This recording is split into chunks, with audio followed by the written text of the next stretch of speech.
చూడరా విత్తనాలు ఇదేమో గ్రోత్ బూస్టర్ అంటారు. ఇది ఏంటంటే చేనుకు అన్ని రకాలుగా పనిచేస్తుంది కాబట్టి ఇది లీటర్ డబ్బా 1 ఎకరానికి వస్తుంది. అట్లానే ఇది గోమూత్ర అంటారు.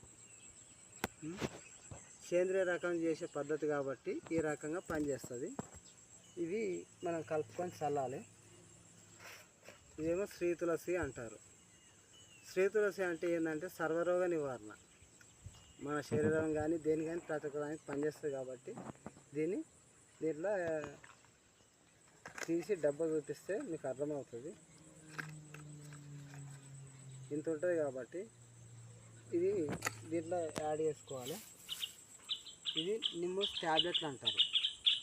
3 ఆకులు వస్తాయి. 3 ఆకులు అంటే దీంట్లో మీరు దంచి కలుపుకోవాలి కాబట్టి ఇట్లా మిక్స్ చేసుకుంటే సరిపోతుంది.